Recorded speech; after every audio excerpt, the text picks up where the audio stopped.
Hello everyone. आज की इस क्लास में समाजशास्त्र से संबंधित महत्वपूर्ण प्रश्नों को कराया जाएगा। ये महत्वपूर्ण प्रश्न पाश्चात्य समाजशास्त्र से जुड़े हुए हैं। क्लास शुरू हो इससे पहले आप सभी इस वीडियो को ज्यादा से ज्यादा लोगों के साथ शेयर जरूर कर दीजिए। एक इन्फॉर्मेशन है समाजशास्त्र से संबंधित, एक सेकेंड रुकेंगे। समाजशास्त्र से संबंधित सभी परीक्षाओं के लिए यहाँ पर प्रैक्टिस सेट एंड सोशियोलॉजी के नोट्स पीडीएफ फॉर्मेट में प्रोवाइड कराए जा रहे हैं। इससे संबंधित जानकारी के लिए यहाँ पर व्हाट्सएप नंबर दिया गया है, जिस पर आप मैसेज करके पूरी जानकारी इससे जुड़ी हुई ले सकते हैं। नंबर है 790-555-3851। इससे जुड़ी हुई कोई भी जानकारी चाहते हैं तो आप दिए गए व्हाट्सएप नंबर पर मैसेज करके पूछ सकते हैं। समाजशास्त्र के नोट्स की बात की जाए तो आपको इस नोट्स में ये सारे टॉपिक्स देखने को मिल जाएंगे। वन लाइनर वाले भी नोट्स यहाँ पर आपको मिल जाएंगे, जो कि समाजशास्त्र से संबंधित सभी परीक्षाओं को ध्यान में रखकर ये नोट्स तैयार किए गए हैं। बात की जाए एमपी असिस्टेंट प्रोफेसर के फर्स्ट पेपर जीएस के प्रैक्टिस सेट में, तो इस प्रैक्टिस सेट में आपको टोटल 15 प्रैक्टिस सेट देखने को मिल जाएंगे।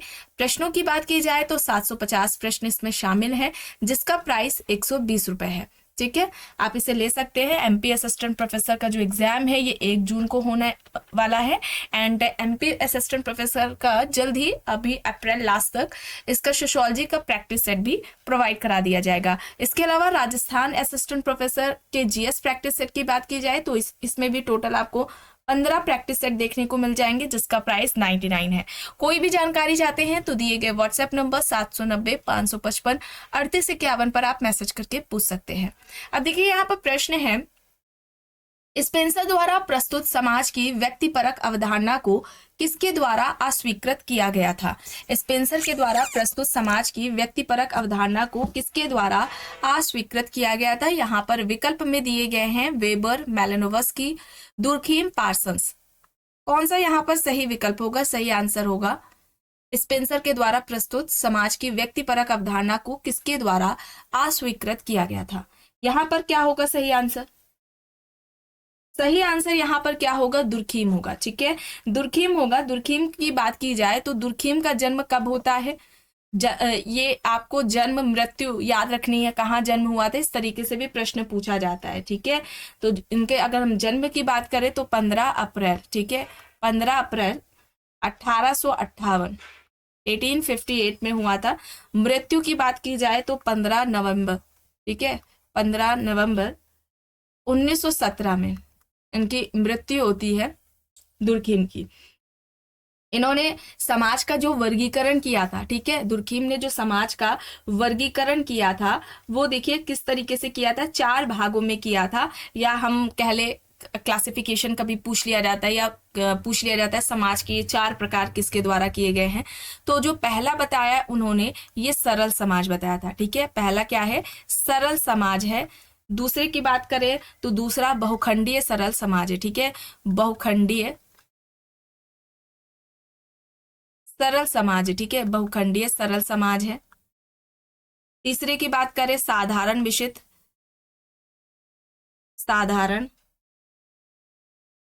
मिश्रित बहुखंडीय समाज है। साधारण मिश्रित बहुखंडीय समाज हो जाएगा।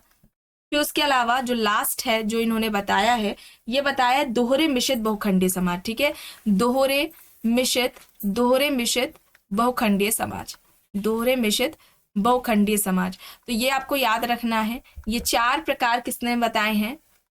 दुर्खीम ने बताए हैं। सरल समाज, बहुखंडीय समाज, एक सेकेंड रुकेंगे, सरल समाज, बहुखंडीय सरल समाज, साधारण मिश्रित बहुखंडीय समाज, दोहरे मिश्रित बहुखंडीय समाज। ठीक है, ये 4 पूछे जाते हैं किसके द्वारा बताए गए हैं। तो ये जो सोसाइटी का वर्गीकरण है, ठीक है, समाज का वर्गीकरण या जो समाज के प्रकार है, ये दुर्खीम के द्वारा बताए गए हैं। इसके अलावा दुर्खीम धर्म के समाजशास्त्र के जनक थे। ठीक है, धर्म के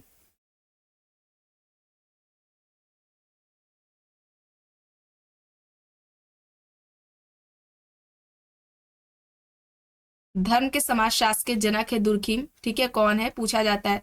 धर्म के समाजशास्त्र के जनक या धर्म की उत्पत्ति का जो सामाजिक सिद्धांत है वो किसने दिया है? दुर्खीम ने दिया है। और इन्होंने क्या कहा था कि जो आत्महत्या है ये व्यक्तिगत क्रिया नहीं है, ध्यान रखिएगा। आत्महत्या व्यक्तिगत क्रिया नहीं है, यह एक सामाजिक क्रिया है या सामाजिक तथ्य है।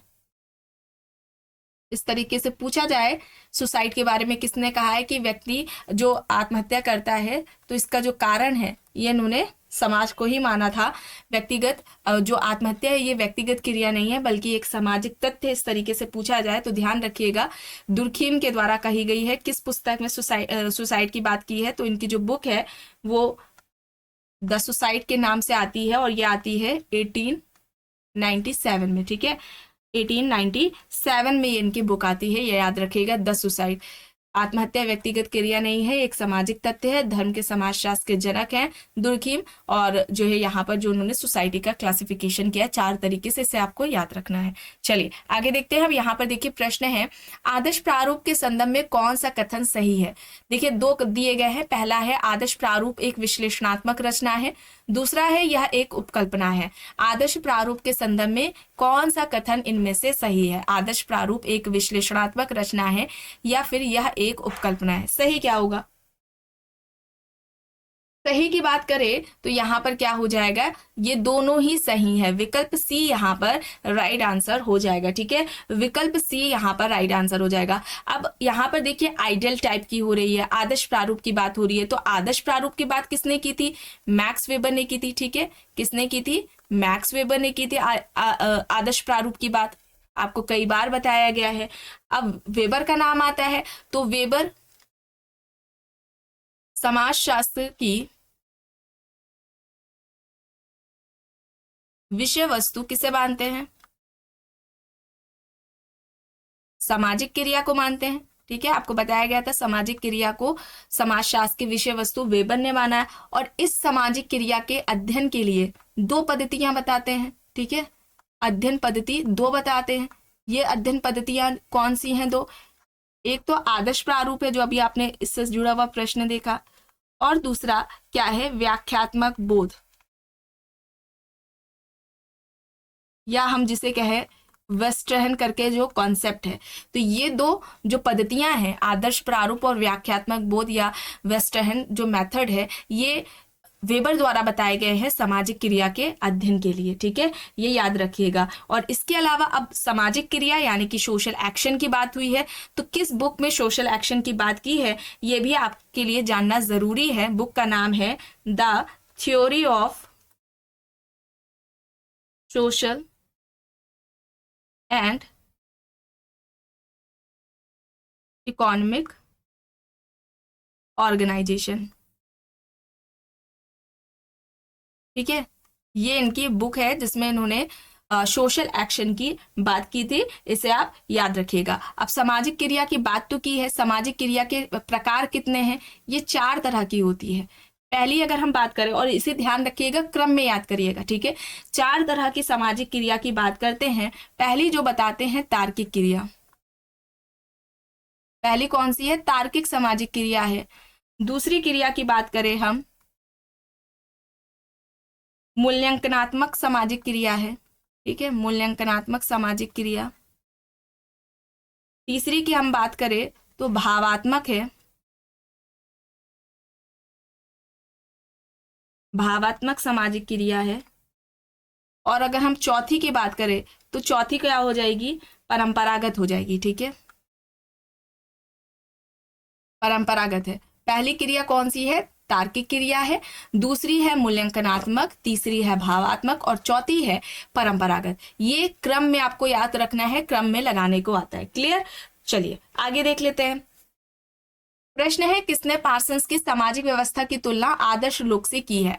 Dahrendorf, Lewis Coser, Randall Collins, Erich Fromm, यहाँ पर ऑप्शंस है। इनमें से किसने पार्सन्स की सामाजिक व्यवस्था की तुलना आदर्श लोक से की है? क्या होगा सही? डेरेनड्रॉफ, रॉल्फ डेरेनड्रॉफ है। ऑप्शन यहाँ पर ए हो जाएगा राइट आंसर। ठीक है, डेरेनड्रॉफ, और ये जर्मन समाजशास्त्री हैं। ठीक है, याद रखिएगा, जर्मन समाजशास्त्री, कभी कभी पूछ लिया जाता है याद रखिएगा, जर्मन समाजशास्त्री हैं। इनकी एक पुस्तक है आउट ऑफ यूटोपिया करके, class and class conflict in industrial society, जो कि 19 कब आती है, 1959 में आती है, class and class conflict in industrial society. Important है, कई बार आपको क्लास में बताया गया है, जिसमें इन्होंने संघर्ष की बात की थी, संघ सिद्धांत दिया था इनका, वर्ग संघर्ष का संस्थाकरण की अवधारणा। ठीक है, वर्ग संघर्ष की, इस तरीके से भी पूछा जाता है, वर्ग संघर्ष के संस्थाकरण की अवधारणा किसकी है, डेरेनड्रॉफ की है, ये याद रखिएगा। ठीक है, और इन्होंने आईसीए की बात की थी। आईसीए को जो है आदेश, हिंदी में क्या आता है, आदेश सूचक संपत्ति समाज करके आता है, कुछ ऐसे ही आईसीए, इसकी बात की थी डेरेनड्रॉफ ने। और डेरेनड्रॉफ के संघर्ष के सिद्धांत को टर्नर ने क्या कहा था, द्वंद्वात्मक संघर्ष का सिद्धांत कहा था। ठीक है, द्वंद्वात्मक संघर्ष का सिद्धांत कहा था टर्नर ने, डेरेनड्रॉफ के सिद्धांत को द्वंद्वात्मक संघर्ष का सिद्धांत कहा था। ठीक है, और इन्होंने क्या कहा था कि प्रत्येक समाज में संघर्ष का बीज छुपा होता है, जो कि परिवर्तन की प्रक्रिया को चलायमान, उसे गतिशील बनाए रखता है। ठीक है, प्रत्येक समाज में संघर्ष का बीज छुपा होता है, ये किसका कहना था, डेरेनड्रॉफ का ही कहना था, ये याद रखिएगा। चलिए आगे देख लेते हैं, प्रश्न है, और यहाँ पर अब देखिए कोजर की बात करें हम।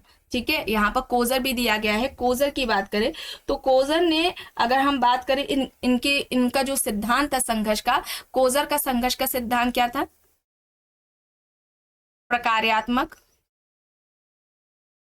अब जिन बच्चों को पता है, ये सब क्लास देखते हैं जो, और जिन्होंने पढ़ भी रखा है, उनका रिवीजन ही हो जाएगा, इसमें थोड़ा परेशान ना होइएगा। बहुत लोग कहने लगते हैं मैम वही वही मत बताया करिए। प्रकार्यात्मक संघर्ष का सिद्धांत, ठीक है, कोजर का प्रकार्यात्मक संघर्ष का सिद्धांत था।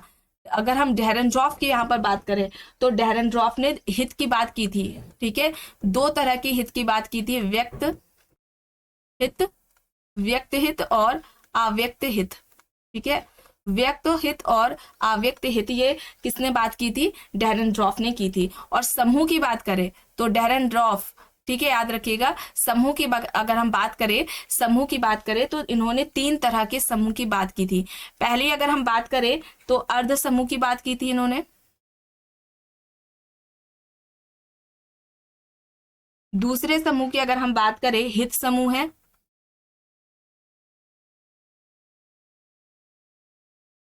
दूसरा हित समूह हो जाएगा। तीसरे की बात करें हम, संघर्ष समूह है, तीसरा हो जाएगा संघर्ष समूह। अर्ध समूह है, हित समूह है और संघर्ष समूह, ये 3 समूह के प्रकार की बात किसने की है, डेरेनड्रॉफ ने की है। हित, 2 तरह के हित बताए हैं डेरेनड्रॉफ ने, व्यक्त हित और अव्यक्त हित। ठीक है, चलिए अब आगे देख लेते हैं। प्रश्न है, दुर्खीम, हॉबहाउस और सोरोकिन निम्न में से किस एक संप्रदाय से संबंधित है, समान संप्रदाय, विशेष संप्रदाय, समन्वयात्मक संप्रदाय या फिर साधारण संप्रदाय। दुर्खीम, हॉबहाउस और सोरोकिन इनमें से किस एक संप्रदाय से जुड़े हुए हैं। यहां पर सही आंसर क्या होगा, यहां पर सही होगा समन्वयात्मक संप्रदाय। और समन्वयात्मक संप्रदाय समाजशास्त्र को समान विज्ञान मानता है। ठीक है, यहां पर समन्वयात्मक संप्रदाय हो जाएगा, ऑप्शन सी यहां पर राइट आंसर हो जाएगा। अब यहां पर देखिए प्रश्न है, समाजशास्त्र में नियमहीनता की अवधारणा का निम्न विद्वानों के किस युग्म ने प्रयोग किया है। नियमहीनता की बात हो रही है, देखिए ऑप्शंस में दिया गया है मर्टन तथा कॉम्ट, मार्क्स तथा वेबर, दुर्खीम तथा मर्टन या फिर उपरोक्त सभी। कौन सा विकल्प होगा यहाँ पर, राइट आंसर यहाँ पर दुर्खीम और मर्टन हो जाएगा। ठीक है, दुर्खीम और मर्टन हो जाएगा। अगर हम एनोमी की बात करें, नियमहीनता की बात करें, ठीक है, तो ये जो मूल अवधारणा है वो किसकी है, दुर्खीम की है। ये जो नियमहीनता या एनोमी है, इसकी जो मूल अवधारणा है वो किसकी है, दुर्खीम की है, ध्यान रखिएगा। ठीक है, और दुर्खीम ने क्या कहा था कि जो सामाजिक संरचना या जो समाज है उसका व्यक्ति पर केवल अच्छा ही प्रभाव नहीं पड़ता है, बल्कि जो है उसका बुरा या अस्वस्थ प्रभाव भी व्यक्ति के व्यवहार को व्यक्ति पर पड़ता है। ठीक है, जो आगे जाकर हमें व्यक्ति के व्यवहार में हमें जो नियमहीनता है उसके रूप में हमें देखने को मिलती है। और मर्टन का एक स्टेटमेंट आपने परीक्षाओं में देखा होगा, पीवाईक्यू जब आपने सॉल्व किए होंगे तो उसमें आपने देखा होगा कि समाज में ही विचलन के गुण छिपे होते। ये किसका कहना है? मर्टन का कहना है। समाज में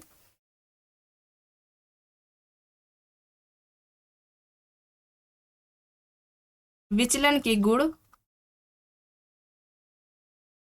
छिपे होते हैं, ये किसका कहना है? ये मर्टन का कहना है। ये याद रखिएगा, जो लिखा जा रहा है वही बोला जा रहा है। राइटिंग आप लोगों को नहीं समझ में आ रही होगी क्योंकि पेन टैब में लिखा जा रहा है। इसमें राइटिंग, इसके लिए बहुत प्रैक्टिस की जरूरत होती है।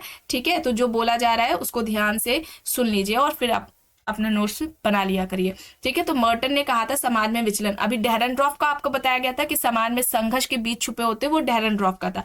वो कॉन्फ्लिक्ट की बात करे, संघर्ष की, और यहाँ पर मर्टन ने दुर्खीम की बात की है। और जो नियमहीनता या एनोमी का जो कॉन्सेप्ट है ये किसका है? दुर्खीम का है। ठीक है, चलिए आगे देख लेते हैं। प्रश्न है, पेरेटो ज्ञानोदय के मूल सिद्धांतों का विरोध करते थे, किसने कहा? Raymond Aron, Coser, TB Bottomore, George Ritzer यहाँ पर ऑप्शंस है। पेरेटो ज्ञानोदय के मूल सिद्धांतों का विरोध करते थे, यह किसने कहा है? Raymond Aron, Coser, TB Bottomore, George Ritzer यहाँ पर ऑप्शंस दिए गए हैं। सही क्या होगा? सही यहाँ पर रेमंड एरॉन होगा। ठीक है, रेमंड एरॉन होगा, ऑप्शन यहाँ पर ए हो जाएगा राइट आंसर। और इन्हें बुर्जुआजी मार्क्स भी कहा जाता है। रेमंड एरॉन को सॉरी, पेरेटो की अगर हम बात करें, ठीक है, पेरेटो की अगर हम बात करें, पेरेटो को बुर्जुआजी मार्क्स भी कहा जाता है।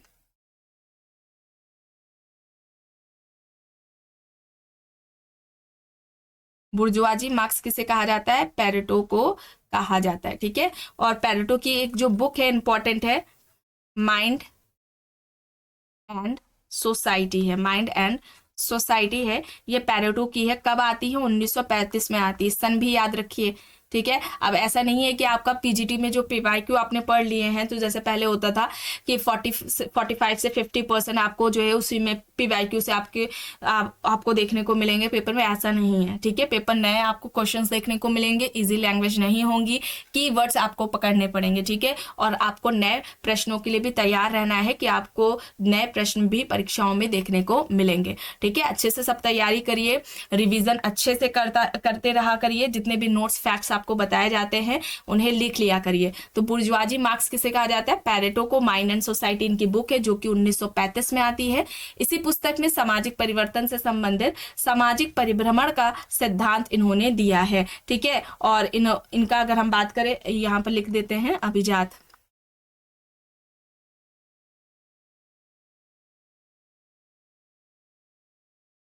अभिजात वर्ग का परिभ्रमण जो सिद्धांत है वो पेरेटो का है। इसके अलावा इन्होंने विशिष्ट चालक की बात की है।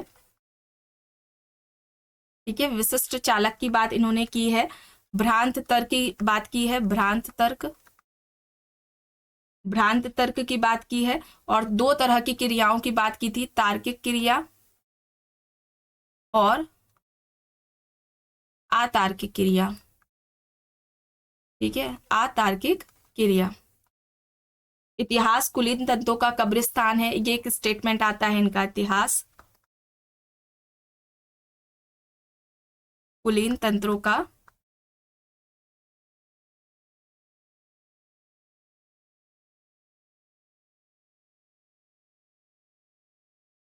कब्रिस्तान है। ठीक है, ये आते हैं। और अभिजात वर्ग का सबसे पहले प्रयोग भी इन्होंने ही किया था। ठीक है, याद रखिएगा, अभिजात वर्ग का सबसे पहले जो यूज है वो किसने किया था? अभिजात वर्ग का जो परिभ्रमण का जो सिद्धांत है वो किसके द्वारा दिया गया है? पेरेटो के द्वारा दिया गया है। ठीक है, अभिजात वर्ग का जो सिद्धांत है पहली बार सबसे पहले जो दिया है वो पेरेटो के द्वारा ही दिया गया है। बुर्जुआजी मार्क्स इन्हें कहा जाता है। ठीक है, चलिए आगे देख लेते हैं। प्रश्न है, अगस्त कॉम्ट के मतानुसार कौन सा विषय विज्ञानों के संसरण का अवयव नहीं है? खगोल शास्त्र, रसायन शास्त्र, भौतिक शास्त्र, अर्थशास्त्र। यहाँ पर ऑप्शंस हैं। विज्ञानों का संस्करण या विज्ञानों का जो वर्गीकरण है वो अगस्त कॉम्ट के द्वारा दिया गया था। ठीक है, अगस्त कॉम्ट फ्रांसीसी समाजशास्त्री हैं। फ्रांसीसी समाजशास्त्री हैं। 1798 में इनका जन्म होता है फ्रांस में। याद रखिएगा 1798 में जन्म होता है। मृत्यु की बात की जाए, इनकी जो मृत्यु है वो 1897 में होती है इनकी मृत्यु।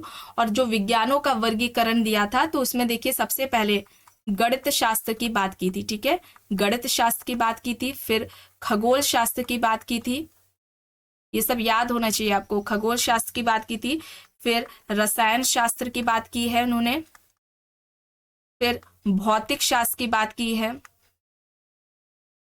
ठीक है, भौतिक शास्त्र की बात की है इन्होंने। फिर उसके बाद इन्होंने जीव विज्ञान की बात की है, जीव विज्ञान की, और फिर उसके बाद समाज शास्त्र की इन्होंने बात की है। ठीक है, समाज शास्त्र की बात की है इन्होंने, ये याद रखिएगा, क्रम में जरूर याद रखिएगा। कभी कभी पूछा जाता है, देखिए अब यहाँ पर पूछा गया कौन सा नहीं है, तो देखिए रसायन शास्त्र भौतिक है, यहाँ पर खगोल शास्त्र की भी बात की है, अर्थशास्त्र की बात इन्होंने नहीं की है, अगस्त कॉम्ट ने अर्थशास्त्र की बात नहीं की है। तो ये आपको क्रम में भी याद रखना है, इसे जरूर याद रखिएगा। कभी कभी पूछ लिया जाता है पहले सबसे पहले किसकी बात की है, सबसे आखिरी में किस सब्जेक्ट की बात की है, इस तरीके से भी पूछा जाता है। और समाज शास्त्र को सभी विज्ञानों की महारानी कहा था, समाज शास्त्र। ठीक है, समाज शास्त्र सभी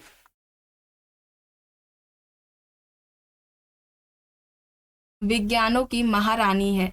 ये इस तरीके से किसके द्वारा बात कही गई है, अगस्त कॉम्ट के द्वारा कही गई है। चलिए आगे देखते हैं।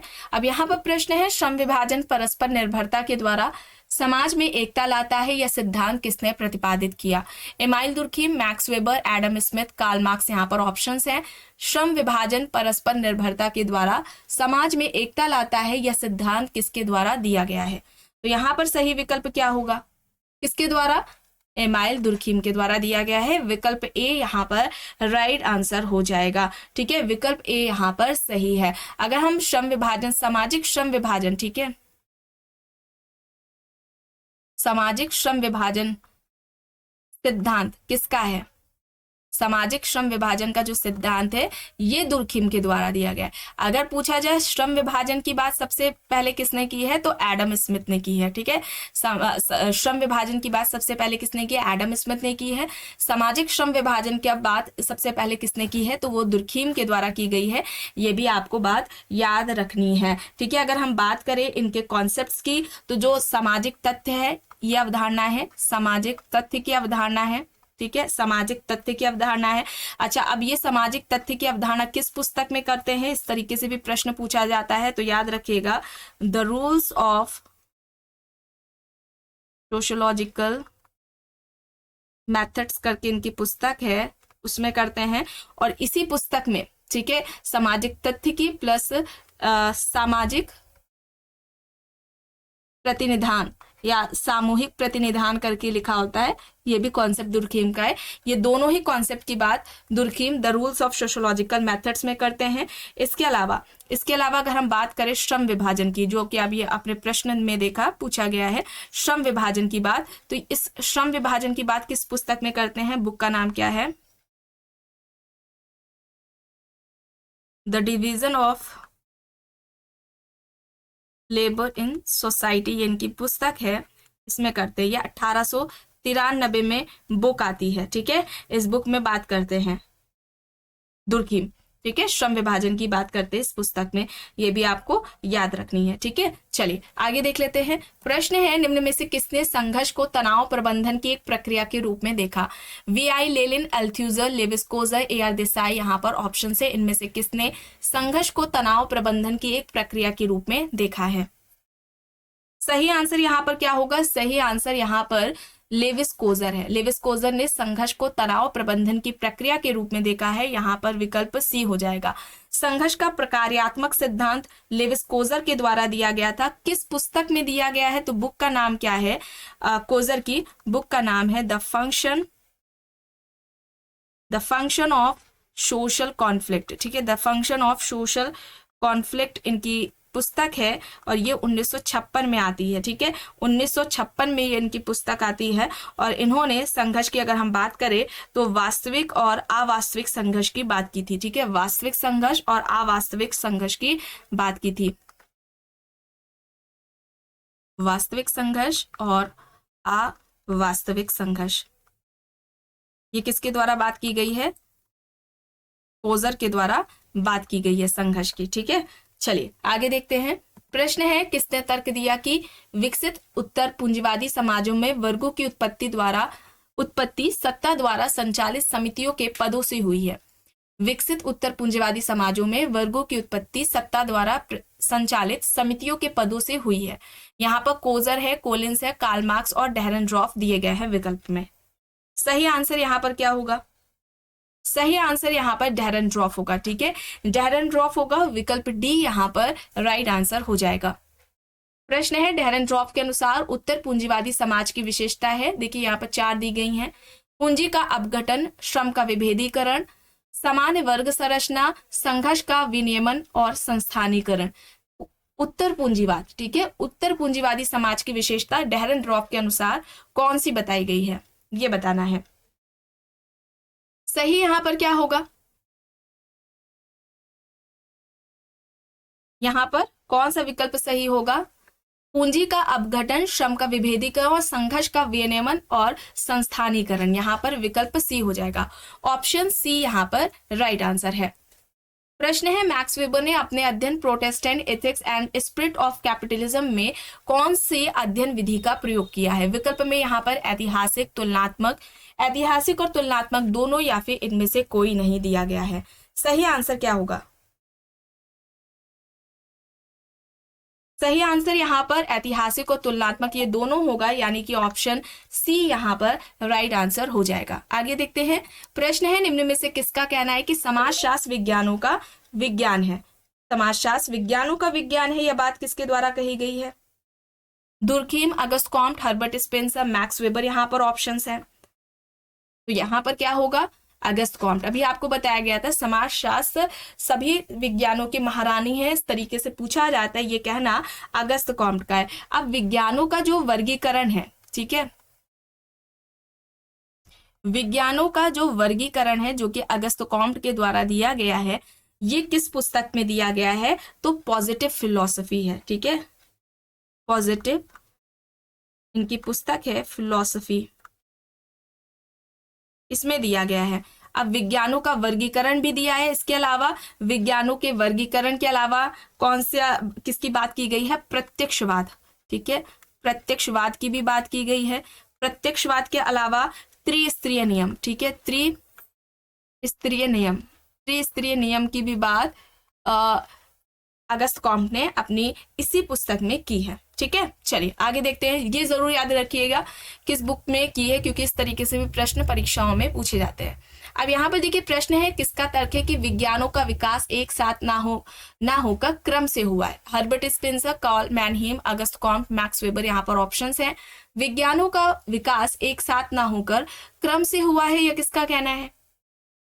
सही आंसर यहाँ पर क्या हो जाएगा? अगस्त कॉम्ट हो जाएगा। ठीक है, अगस्त कॉम्ट हो जाएगा और यह नियमों पर आधारित है। ठीक है, यह 2 नियमों पर आधारित है। पहला जो नियम अगस्त कॉम्ट बताते हैं, ये पहला जो बताते हैं बढ़ती हुई निर्भरता का क्रम है। ठीक है, बढ़ती हुई निर्भरता का क्रम,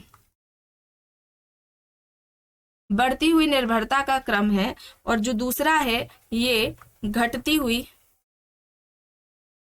समानता और बढ़ती हुई जटिलता का क्रम। ये जरूर याद रखिएगा, इस तरीके से पूछा जाता है, जटिलता का क्रम। ठीक है, ये 2 नियम है। चलिए आगे देख लेते हैं। प्रश्न है, निम्न में से किसने प्रत्यक्षवाद के सिद्धांत का सृजन किया है? Auguste Comte, Herbert Spencer, Saint Simon या फिर इनमें से कोई भी नहीं? सही क्या होगा? प्रत्यक्षवाद के सिद्धांत का सृजन किसके द्वारा किया गया है? तो किसका है? अगस्त कॉम्ट का है। ठीक है, यहां पर क्या हो जाएगा? अगस्त कॉम्ट राइट आंसर हो जाएगा। और समाजशास्त्र को विज्ञान बनाने का श्रेय भी अगस्त कॉम्ट को ही जाता है। ठीक है, समाजशास्त्र को विज्ञान बनाने का श्रेय भी अगस्त कॉम्ट को ही जाता है। अब यहाँ पर देखिए प्रश्न है, समाज के अध्ययन में अगस्त कॉम्ट ने किस परिप्रेक्ष्य का उपयोग किया है? संरचनात्मक परिप्रेक्ष्य, ऐतिहासिक परिप्रेक्ष्य, संघर्ष परिप्रेक्ष्य या फिर प्रकार्यात्मक परिप्रेक्ष्य। समाज के अध्ययन में अगस्त कॉम्ट ने किस परिप्रेक्ष्य का उपयोग किया है? यहाँ पर सही आंसर क्या होगा? राइट आंसर यहाँ पर क्या हो जाएगा? राइट आंसर ऐतिहासिक परिप्रेक्ष्य। ठीक है, ऐतिहासिक परिप्रेक्ष्य है और विकल्प बी यहाँ पर राइट आंसर हो जाएगा। प्रत्यक्षवाद की बात करें तो प्रत्यक्षवाद है क्या? ठीक है, क्या है? एक कोई भी घटना है, सामाजिक घटना या कोई सामाजिक समस्या है, इसे जब वैज्ञानिक पद्धति द्वारा हम अध्ययन करते हैं, किसी भी सामाजिक घटना या सामाजिक समस्या का जब वैज्ञानिक पद्धति के द्वारा अध्ययन किया जाता है, उसे ही हम क्या कहते हैं? प्रत्यक्षवाद कहते हैं। चलिए अब यहाँ पर देख लेते हैं, अगस्त कॉम्ट ने मानव विकास के त्रिस्तरीय नियम के अनुसार निम्न में से सही अनुक्रम कौन सा है? सही क्रम में देखिए पूछा जा रहा है, जो त्रिस्तरीय नियम है या 3 आयामी नियम, उसका क्या हो जाएगा? ये ज्ञान के त्रिस्तरीय नियम माने गए हैं। पहला धार्मिक, तात्विक और फिर प्रत्यक्षवादी। पहला क्या है? धार्मिक है, फिर दूसरा तात्विक और तीसरा प्रत्यक्षवादी है। यहाँ पर विकल्प डी हो जाएगा सही आंसर। प्रश्न है, विश्व के बारे में अपने सिद्धांत में उन्होंने बौद्धिक कारकों को केंद्रित किया है। वास्तव में उन्होंने तर्क दिया कि बौद्धिक अव्यवस्था ही सामाजिक अव्यवस्था का कारण है। उक्त पंक्तियां किसके लिए है? ऑप्शंस में सेंट साइमन है, दुर्खीम है, स्पेंसर और अगस्त कॉम्ट दिए गए हैं। विश्व के बारे में अपने सिद्धांत में उन्होंने बौद्धिक कारकों को केंद्रित किया और वास्तव में उन्होंने यह तर्क दिया कि बौद्धिक अव्यवस्था ही सामाजिक अव्यवस्था का कारण है। सही विकल्प यहाँ पर क्या होगा? सही आंसर यहाँ पर क्या हो जाएगा? अगस्त कॉम्ट हो जाएगा। ठीक है, अगस्त कॉम्ट हो जाएगा। ऑप्शन डी यहाँ पर राइट आंसर हो जाएगा। प्रश्न है, शास्त्रीय समाजशास्त्री परंपरा में वे सबसे प्रथम व्यक्ति थे जिन्होंने सर्वप्रथम चौंकाने वाली प्राकल्पना प्रस्तुत की थी कि सामाजिक सुदृढ़ता का स्रोत श्रम विभाजन है। यह किसकी ओर इशारा था? विकल्प में यहाँ पर Auguste Comte, Durkheim, Saint Simon, Robert Nisbet दिए गए हैं। सही आंसर क्या हो जाएगा? कौन सा विकल्प यहाँ पर राइट होगा? Auguste Comte. ठीक है, अगस्त कॉम्ट होगा। ऑप्शन ए यहाँ पर राइट आंसर हो जाएगा। चलिए अब यहाँ पर देखिए प्रश्न है, इनमें से किसने व्यक्तित्व विकास के लिए औद्योगिक समाज को सर्वोत्तम माना? Durkheim, Auguste Comte, Johnson, Spencer. यहाँ पर ऑप्शंस है, इनमें से किसने व्यक्तित्व विकास के लिए औद्योगिक समाज को सर्वोत्तम माना? राइट आंसर यहाँ पर क्या होगा? Herbert Spencer. Herbert Spencer, option D यहाँ पर राइट आंसर हो जाएगा। ठीक है, और समाज के ये 2 प्रकार बताते हैं हर्बर्ट स्पेंसर। एक तो सैनिक या शिकारी समाज है। ठीक है, सैनिक या शिकारी समाज, दोनों ही याद रखिएगा नाम। और दूसरा जो बताते हैं ये औद्योगिक समाज बताते हैं। ठीक है, औद्योगिक समाज बताते हैं स्पेंसर। चलिए आगे देखते हैं। प्रश्न है, प्रिंसिपल्स ऑफ एथिक्स से संबंधित है। ऑप्शंस में है Auguste Comte, Durkheim, Spencer, Hegel. Principles of ethics किससे जुड़ी हुई है? ये पुस्तक किसकी है? सही आंसर यहाँ पर क्या हो जाएगा? Herbert Spencer. ठीक है, हर्बर्ट स्पेंसर हो जाएगा। ऑप्शन सी यहाँ पर राइट आंसर हो जाएगा। ठीक है, अगर हम स्पेंसर की बुक्स के बारे में बात करें, ठीक है, तो एक इंपॉर्टेंट बुक है इनकी सोशल स्टैटिक्स। ठीक है, सोशल स्टैटिक्स करके है जो कि 1851 में आती है, ये याद रखिएगा। इसके अलावा एक और इंपॉर्टेंट बुक है जो कि है प्रिंसिपल्स ऑफ सोशोलॉजी है। प्रिंसिपल्स ऑफ सोशोलॉजी, अब ये कब आती है? 1875 में, 1875 में आती है प्रिंसिपल्स ऑफ सोशोलॉजी। और प्रिंसिपल्स ऑफ सोशोलॉजी को ही समाजशास्त्र की, ठीक है, याद रखिएगा, प्रिंसिपल्स ऑफ सोशोलॉजी को ही समाजशास्त्र की पहली पाठ्य पुस्तक माना जाता है। ठीक है, पहली पाठ्य पुस्तक समाजशास्त्र की प्रिंसिपल्स ऑफ सोशोलॉजी है जो कि हर्बर्ट स्पेंसर के द्वारा लिखी गई है। चलिए आगे देखते हैं। प्रश्न है, या किसने कहा है कि समाजशास्त्री आधुनिक समाज के पुजारी हैं? विकल्प में मैक्स वेबर है, दुर्खीम है, अगस्त कॉम्ट है, कार्ल मार्क्स दिए गए हैं। समाजशास्त्री आधुनिक समाज के पुजारी हैं, या किसका कहना है? यहाँ पर सही होगा अगस्त कॉम्ट। ठीक है, अगस्त कॉम्ट होगा। ऑप्शन सी यहाँ पर राइट आंसर हो जाएगा। ठीक है, दुर्खीम को कॉम्ट का उत्तराधिकारी माना जाता है, ये भी याद रखिएगा। दुर्खीम को अगस्त कॉम्ट का, ठीक है, दुर्खीम को अगस्त कॉम्ट का उत्तराधिकारी माना जाता है। इस तरीके से भी प्रश्न पूछा जाता है। दुर्कीम को अगस्त कॉम्ट का उत्तराधिकारी माना जाता है, ये भी याद रखिएगा। चलिए अब यहाँ पर देखिए प्रश्न है, किसके मतानुसार जीवधारी प्राणी की तरह समाज का विकास सरल से जटिल रूपों में होता रहता है? मॉर्गन, स्पेंसर, विकासवादीगण या फिर डार्विन यहाँ पर विकल्प में है। जीवधारी प्राणी की तरह समाज का विकास सरल से जटिल रूपों में होता रहता है, ये किसका कहना है? सही यहाँ पर क्या हो जाएगा? सही यहाँ पर हर्बर्ट स्पेंसर हो जाएगा। विकल्प बी यहाँ पर राइट आंसर हो जाएगा। हर्बर्ट स्पेंसर को सामाजिक डार्विनवादी माना जाता है, ये भी याद रखिएगा। इस तरीके से भी पूछा जाता है, सामाजिक डार्विनवादी किसे कहा जाता है, तो हर्बर्ट स्पेंसर को माना जाता है। और इन्होंने स्पेंसर ने सामाजिक उद्विकास का सिद्धांत दिया था। ठीक है, सामाजिक उद्विकास का सिद्धांत किसका है? ये स्पेंसर के द्वारा सामाजिक उद्विकास का सिद्धांत दिया गया है। किस पुस्तक में दिया गया है? तो बुक का नाम क्या है? फर्स्ट प्रिंसिपल्स करके इनकी पुस्तक है, जिसमें सामाजिक उद्विकास का सिद्धांत दिया है। और सामाजिक उद्विकास को एकीकरण विघटन की प्रक्रिया मानते हैं। ठीक है, सामाजिक विकास जो है, सामाजिक उद्विकास एकीकरण और विघटन की प्रक्रिया है, ये किसका कहना है? हर्बर्ट स्पेंसर का कहना है। इन बातों को ध्यान में रखिएगा। चलिए आगे देखते हैं। प्रश्न है, कार्ल मार्क्स द्वारा दिए गए निम्न समाज के क्रम को व्यवस्थित कीजिए। प्राचीन समाज, सामंतवादी समाज, आदिम समाज और एशियाई समाज यहाँ पर दिए गए हैं ऑप्शंस। सही क्या हो जाएगा यहाँ पर? कार्ल मार्क्स द्वारा दिए गए निम्न समाज के क्रम को सही तरीके से व्यवस्थित करना है।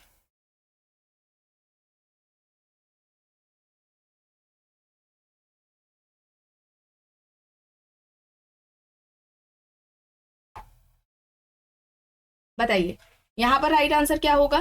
विकल्प डी होगा। ठीक है, आदिम समाज, फिर एशियाई समाज, प्राचीन समाज और सामंतवादी समाज यहाँ पर ऑप्शंस दिए गए हैं। ठीक है, तो यहाँ पर ऑप्शन क्या हो जाएगा? राइट आंसर विकल्प डी हो जाएगा। मार्क्स की बात करें हम, तो मार्क्स की अगर हम बात करें तो मार्क्स का जो प्रभाव था, या मार्क्स किससे प्रभावित थे? तो मार्क्स प्रभावित थे हीगल से, याद रखिएगा, हीगल से प्रभावित थे। और इसके अलावा प्रोधो से भी प्रभावित थे। ठीक है, हीगल और प्रोधो से भी मार्क्स प्रभावित थे। और इन्होंने मार्क्स के अगर हम सिद्धांतों की बात करें तो इन्होंने वर्ग संघर्ष का सिद्धांत दिया है। ठीक है, वर्ग संघर्ष का सिद्धांत दिया है, अतिरिक्त मूल्य का सिद्धांत दिया है। ठीक है, अतिरिक्त मूल्य का इनका सिद्धांत है। स्वयं में वर्ग, स्वयं के लिए वर्ग की जो अवधारणा है वो भी इनके द्वारा दी गई है। स्वयं में वर्ग और स्वयं के लिए वर्ग की जो अवधारणा है ये भी कार्ल मार्क्स के द्वारा दी गई है। चलिए आगे देख लेते हैं। प्रश्न है, किसका तर्क है कि विज्ञानों का विकास दो नियमों पर आधारित है? बढ़ती हुई निर्भरता का क्रम, घटती हुई समानता पर विज्ञानों का संस्तरण। विकल्प में दुर्कीम है, रेडक्लिफ ब्राउन है, अगस्त कॉम्ट है और अल्थ्यूजर दिए गए हैं। विज्ञानों का विकास दो नियमों पर आधारित है, बढ़ती हुई निर्भरता का क्रम, घटती हुई समानता पर विज्ञानों का संस्तरण। यहाँ पर राइट आंसर क्या हो जाएगा? यहाँ पर अगस्त कॉम्ट हो जाएगा। ठीक है, अगस्त कॉम्ट हो जाएगा। ऑप्शन सी यहाँ पर राइट आंसर हो जाएगा। अब यहाँ पर देखिए प्रश्न है, यह सिद्धांत जो समाज और मानव शरीर के बीच कई बिंदुओं पर साम्यता स्थापित करता है कहलाता है। ऑप्शंस में सिद्धांत दिए गए हैं, सावेवी सिद्धांत, प्राकृतिक सिद्धांत, समूह मस्तिष्क का सिद्धांत, आदर्शवादी सिद्धांत। ऐसा सिद्धांत जो समाज और मानव शरीर के बीच कई बिंदुओं पर साम्यता स्थापित करता है उसे हम क्या कहेंगे? सही विकल्प यहाँ पर क्या होगा? सावेवी सिद्धांत होगा। ठीक है, सावेवी सिद्धांत होगा। ऑप्शन ए यहाँ पर राइट आंसर हो जाएगा। प्रश्न है, श्रम शक्ति और श्रम पूर्ति के हानिकारक प्रभावों में कौन सा सही नहीं है? ऑप्शंस देख लीजिए। गरीब तथा अमीर के बीच अंतर बढ़ा है, वर्ग संघर्ष तथा बेरोजगारी में कमी आई है, श्रमिकों के कार्य की दशाएं प्रभावित हुई हैं, या फिर राष्ट्रीय स्तर पर उग्रवादी प्रवृत्तियों को बढ़ावा मिला है। श्रम शक्ति और श्रम पूर्ति के हानिकारक प्रभावों में से कौन सा सही नहीं है, ये पूछा जा रहा है। तो वर्ग संघर्ष और बेरोजगारी में कमी आई है, ये यहाँ पर गलत होगा। ठीक है, ऑप्शन बी यहाँ पर राइट आंसर हो जाएगा।